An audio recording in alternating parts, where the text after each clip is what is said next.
rather busy in your absence, Mr. Freeman. The Source Engine gives us capabilities in four main areas.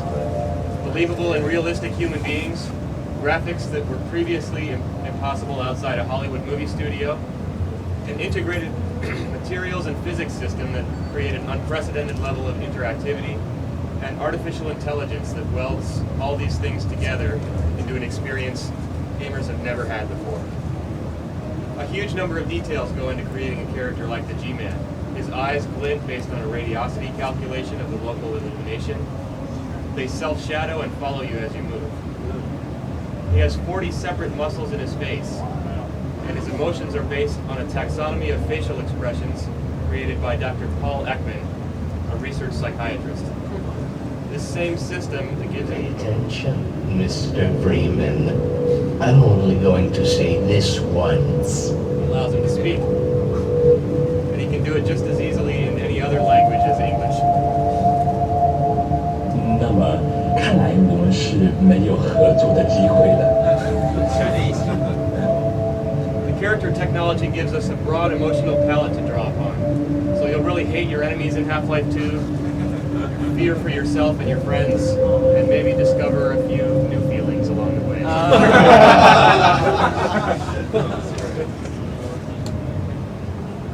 So with characters who react emotionally and are so expressive, we need a world that's similarly flexible and interactive. The world of Half-Life 2 is very dynamic. Any surface can have its displacement map altered dynamically along with its collision hull. The world is also built out of materials.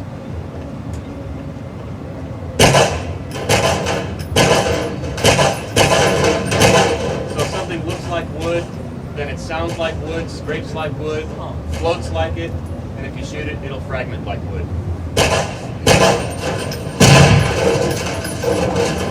Materials in the physics system interact with each other, so a set of steel drums floating will behave exactly how you expect.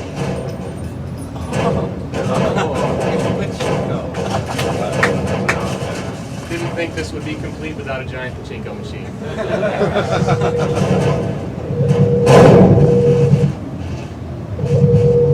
You can have constraint-based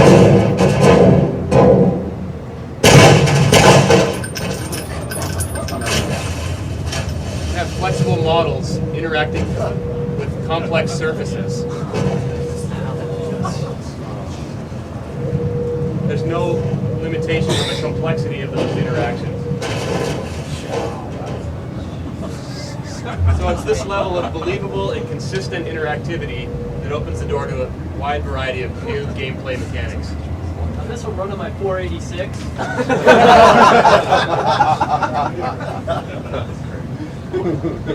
No comment. The graphics of the Source Engine are based around shaders, the same approach used to render movies like Toy Story and Monsters, Inc. The walls here are actually bump map subdivision surfaces.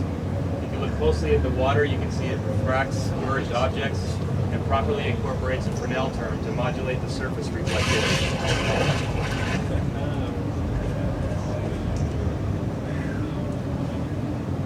Here you get a sense of the wide variety of visual effects that are possible using Source.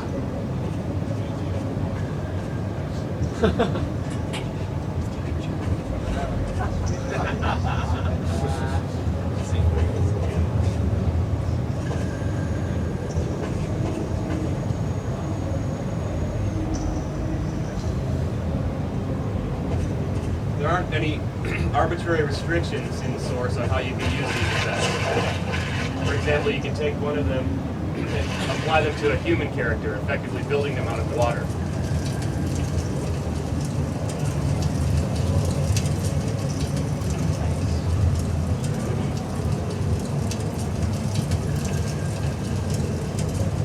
Source also gives us complete control over the outputs and inputs of the system, which we can use in some surprising ways.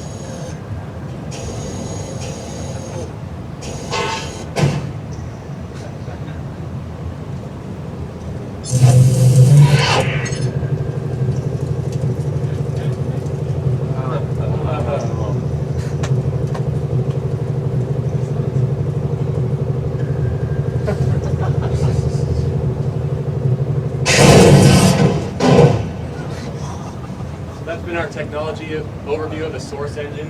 Now let's look at Half-Life 2, the game.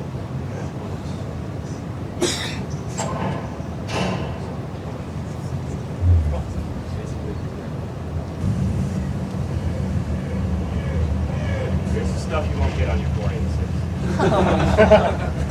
Does that mean I have to upgrade? Might be time. My spreadsheet ran so well.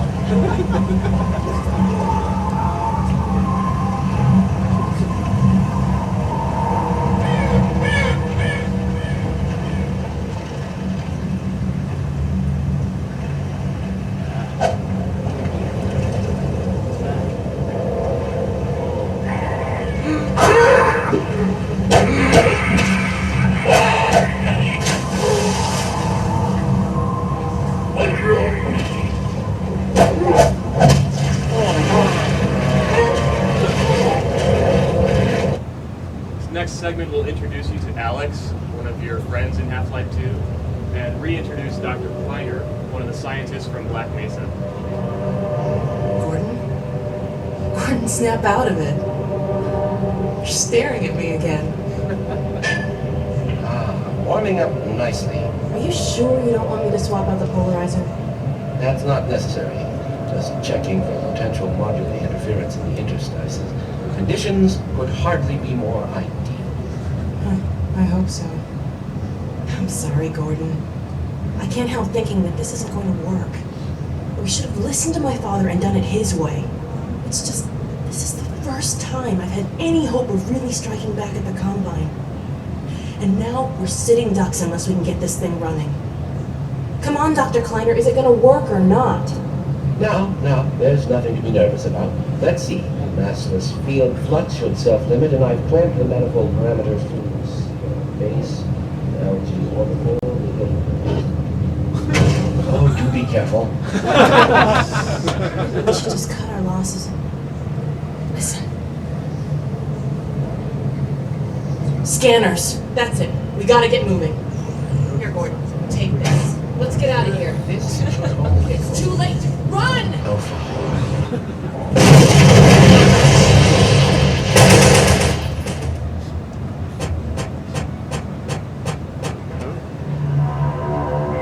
Here we're in an old part of town outside City 17, one of the main locations in Half-Life 2.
This part of town has been booby-trapped by a friend of yours named Father Grigori, who's kind of a survivalist monk. He's left traps all over the place for you to make use of.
keeping you?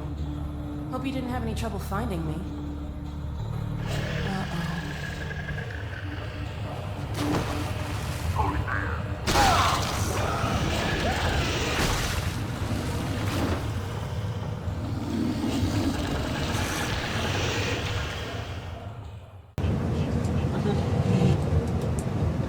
Here you get a look at some of your allies fighting alongside you.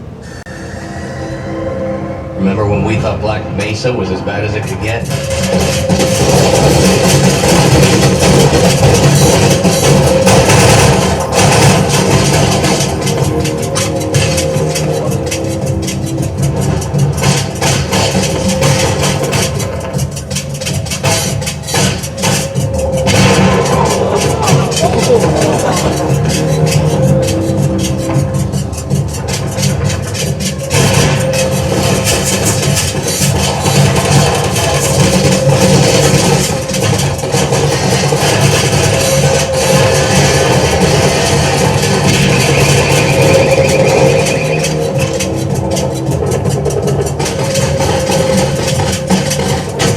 Cover me, Gordon!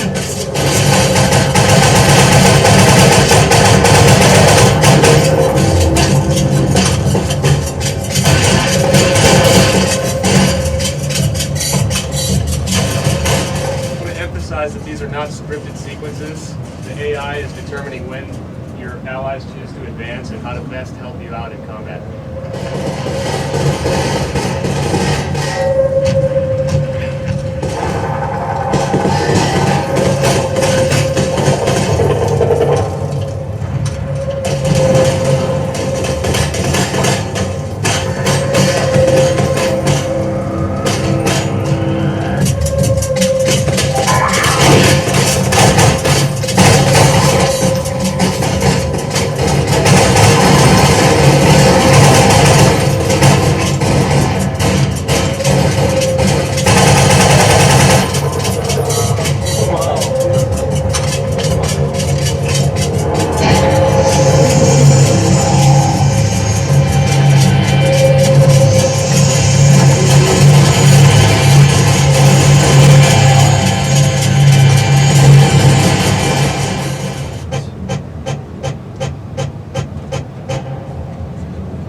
Allies in the game won't always be human.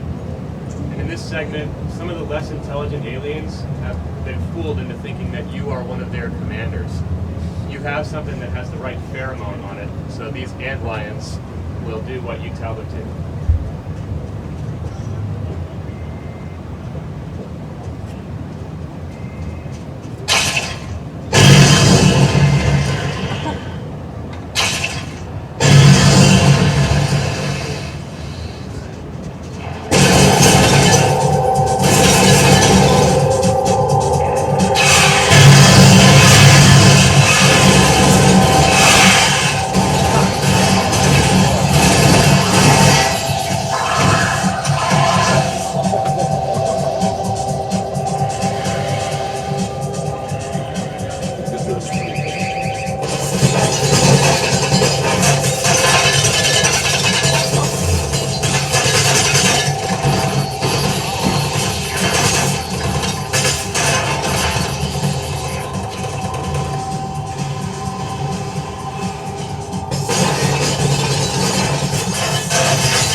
There are quite a few wide open outdoor areas in Half-Life 2. And the combination of the physics system and the terrain system make for some pretty interesting gameplay.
In this last sequence, you'll get a look at the Citadel at the center of the alien Combine.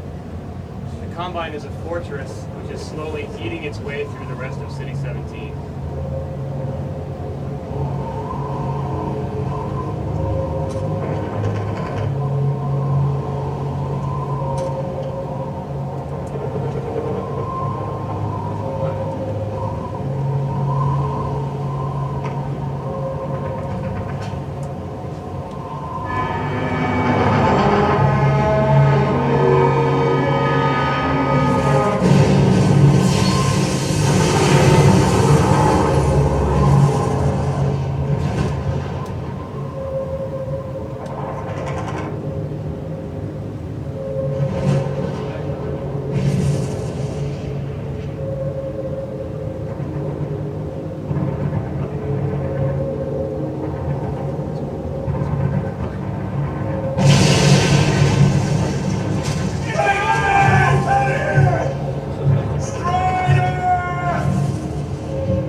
Well, well, isn't this just like old times?